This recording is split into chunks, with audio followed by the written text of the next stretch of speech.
पद्म पुराण में लिखा है, इस मृत्यु लोक में जीव जंतुओं की 84 लाख योनियां निवास करती हैं और उसी में एक योनि है मनुष्य योनि, जिसमें हमारा और आपका जन्म हुआ है। हर प्राणी को उसके कर्मों के हिसाब से ही अगला जन्म मिलता है। जब कोई मनुष्य अपने जीवन में अधिक से अधिक सत्कर्म करता है, उसी के फलस्वरूप उसका जन्म मनुष्य योनि में होता है।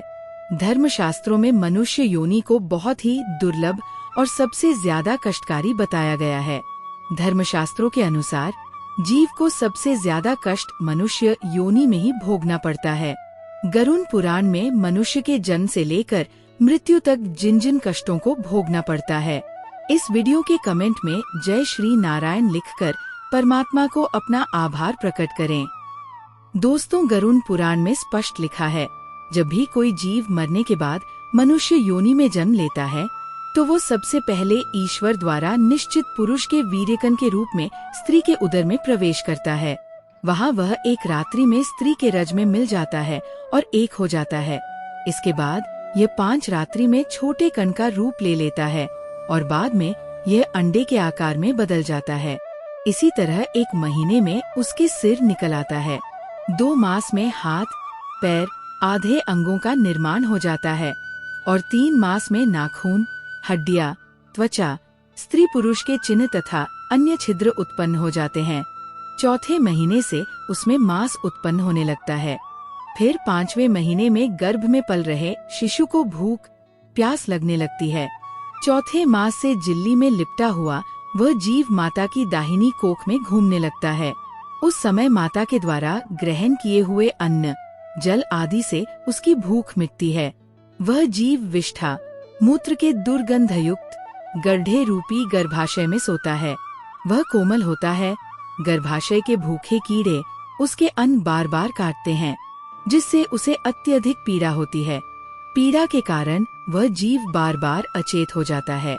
इतना ही नहीं, माता के खाए हुए करवे, तीखे, गरम, नमकीन, खट्टे आदि पदार्थों का स्पर्श होने से उसके सारे शरीर में कष्ट होने लगता है। वह जीव माता के गर्भाशय में जिल्ली से लिपटा और आंतों से घिरा रहता है। उसका सिर पीठ की ओर और पीठ तथा गर्दन कुंडलाकार रहती है। माता के गर्भ में मनुष्य पिंजरे में बंद पक्षी की तरह इस पराधीन स्थिति में अपने अंगों को हिलाने डुलाने में भी असमर्थ रहता है। इस अवस्था में उसे दिव्य शक्ति के द्वारा स्मरण शक्ति प्राप्त होती है, जिसके कारण उसे अपने पिछले जन्मों के कर्म याद आ जाते हैं। अपने पिछले जन्मों को याद करके वो बेचैन हो जाता है और उसका दम घुटने लगता है। फिर 7वां माह आरंभ होने पर उसमें ज्ञान शक्ति भी आने लगती है, जिसकी वजह से वह एक स्थान पर नहीं रहना चाहता। स्थूल शरीर में बंधा हुआ वह जीव अत्यंत भयभीत होकर दुख भरी वाणी से कृपा याचना करता हुआ हाथ जोड़कर उस प्रभु की स्तुति करता है, जिसने उसे माता के गर्भ में डाला है। माता के गर्भ में उपस्थित जीव प्रभु से यही याचना करता है कि हे प्रभु, मैं बड़ा अधम हूँ, मैं बड़ा पापी हूँ। आपने मुझे जो ये गति दी है, मैं इसी योग्य हूँ। इस तरह निरीह शब्दों से वह भगवान की बार बार प्रार्थना करता है और इस मृत्यु लोक में न भेजने की याचना करता है। गरुड़ पुराण में बताया गया है कि देहधारी जीव दूसरी देह अर्थात माँ के गर्भ के भीतर मलमूत्र और रक्त के कुएं में जीता रहता है। माँ के पाचन रस की उष्मा से गर्भ में मौजूद जीव का शरीर अत्यंत संतप्त होता रहता है।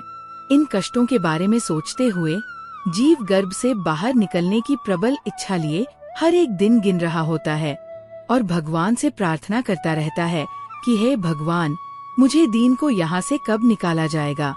वह मनुष्य सोचता है कि पशु, पक्षी, अन्य जीव तो अपनी मूल बुद्धि के अनुसार अपने शरीर में होने वाले सुख, दुख आदि का ही अनुभव करते हैं, किंतु मैं तो भगवान आपकी कृपा से साधन संपन्न शरीर से युक्त हुआ हूँ। अतः आपकी दी हुई विवेक बुद्धि से अपने शरीर के बाहर और भीतर अहंकार रूपी आत्मा का अनुभव करता हूँ। भगवान, इस अत्यंत दुख से भरे हुए गर्भाशय में यद्यपि मैं बड़े कष्ट से रह रहा हूँ, तो भी बाहर निकलकर संसार के अंधकार में गिरने की मुझे बिल्कुल इच्छा नहीं है, क्योंकि उसमें जाने वाले जीव को आपकी माया घेर लेती है जिसके कारण उसकी बुद्धि अहम से युक्त हो जाती है और उसके परिणाम में उसे इस संसार चक्र में ही रहना होता है। दोस्तों, श्री हरि विष्णु ने विष्णु पुराण में पक्षीराज गरुड़ को जो बताया था वही आगे की वीडियो में बताया गया है। बस कुछ कठिन शब्दों को सरल भाषा में अनुवाद किया गया है। इस प्रकार की बुद्धि वाले एवं स्तुति करते हुए 10 माह के ऋषिकल उस जीव को प्रसूति वायु प्रसव के लिए तुरंत नीचे की ओर धकेलता है। प्रसूति मार्ग के द्वारा नीचे सिर करके सहसा गिराया गया वह आतुर जीव अत्यंत कठिनाई से बाहर हुआ। वह जीव मल में उत्पन्न कीड़े की भांति चेष्टा करता है और विपरीत गति प्राप्त करके ज्ञान नष्ट हो जाने के कारण अत्यधिक रोने लगता है। कर्म भोग के अंतर्गत जीव जब घर से बाहर आता है तब उसी समय वैष्णवी माया उस जीव को मोहित कर देती है। माया के स्पर्श से वह जीव विवश होकर कुछ बोल नहीं पाता। शिशु रूप में मिलने वाले दुखों को पराधीन की भांति भोगता है। उसका शोषण करने वाले लोग उसकी इच्छा को जान नहीं पाते। आत्म अपनी इच्छा बताने में असमर्थ होने के कारण जीव को बहुत दुख होता है। दूषित एवं मलमूत्र से अपवित्र शया पर सुलाए जाने के कारण अपने अंगों को खुजलाने में, आसन से उठने में, अपनी इच्छा से और कुछ भी करने में असमर्थ रहता है। जैसे एक कीड़ा दूसरे कीड़े को काटता है, उसी प्रकार ज्ञान शून्य और रोते हुए उस शिशु की कोमल त्वचा को डास, मच्छर और खटमल आदि जंतु तकलीफ देते हैं। इस प्रकार शिशु अवस्था के दुख भोग कर वह जीव पौगंडावस्था अर्थात किशोरावस्था में भी दुख ही भोगता है। इसके बाद युवावस्था प्राप्त होने पर आसुरी संपत्ति को प्राप्त होता है। तब वह दुर्व्यसनों में आसक्त होकर नीच पुरुषों के साथ संबंध बनाता है और सत्पुरुषों से द्वेष करता है। भगवान की माया रूपी स्त्री को देखकर वह जितेंद्रिय पुरुष भाव भंगिमा अर्थात नयन नक्श से प्रलोभित होकर अंधकार के गड्ढे में उसी प्रकार गिर पड़ता है जैसे अग्नि में पतिंगा गिर जाता है। जिस चीज की लालसा व्यक्ति के दिमाग में घर कर जाती है उसके न मिलने पर अज्ञान के कारण क्रोध उत्पन्न हो जाता है। वह कामी व्यक्ति अभिमान और क्रोध में अपने नाश हेतु दूसरे कामी से शत्रुता कर लेता है। इस प्रकार अधिक बलशाली और कामी जनों के द्वारा वह वैसे ही मारा जाता है जैसे किसी बलवान हाथी से दूसरा हाथी। मनुष्य रूपी जीवन पाकर यदि कोई मनुष्य जिस किसी जीव की हत्या अपने भौतिक सुखों को प्राप्त करने के लिए करता है तो उसे अगले जन्म में उसी जीव की योनि में जन्म लेकर कष्ट भोगना पड़ता है।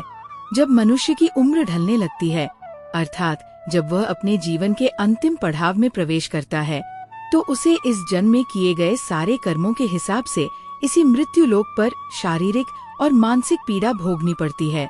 उदाहरण के रूप में यदि कोई मनुष्य अपने माता पिता की बुढ़ापे में सेवा नहीं करता या फिर उन्हें घर से निकाल देता है तो उसकी संतान भी बुढ़ापे में उसके साथ वैसा ही व्यवहार करती है जैसा उसने अपने माता पिता के साथ किया था और यह जीवन चक्र निरंतर इसी तरह चलता रहता है। मृत्यु के बाद जब जीव को अनेकों कष्ट भोगने पड़ते हैं तो वो फिर से भगवान से प्रार्थना करता है। उसकी प्रार्थना के जवाब में उसे उत्तर मिलता है कि तुम्हारे पास जब अच्छे कर्म करने का समय था उस समय तुम काम क्रोध से आसक्त हो, बुरे काम कर रहे थे और अब जब तुम्हें कष्ट भोगना पड़ रहा है तो तुम मुक्ति की आस करते हो। कर्म फल नष्ट नहीं हो सकता, जो तुमने किया है वह तो भोगना ही पड़ेगा। इसलिए हे देहधारी, जब भी तुम्हारा अगला जन्म मनुष्य योनि में हो तो अच्छे कर्म करना ताकि तुम्हें मेरी शरण में जगह मिल सके। सैकड़ों योनियों को पार करके पृथ्वी पर दुर्लभ मानव योनि प्राप्त होती है। मानव शरीर प्राप्त होने पर भी द्विजट अर्थात दूसरा जन्म की प्राप्ति उससे भी अधिक दुर्लभ है। इसलिए मनुष्य को चाहिए कि भगवान के द्वारा मिले हुए इस जीवन में अधिक से अधिक सत्कर्म कर जन्म और मृत्यु के बंधन से खुद को मुक्ति दिला ले। देखने के लिए धन्यवाद। आशा है कि आपको वीडियो पसंद आया होगा। आइए अगले वीडियो में फिर से जुड़े।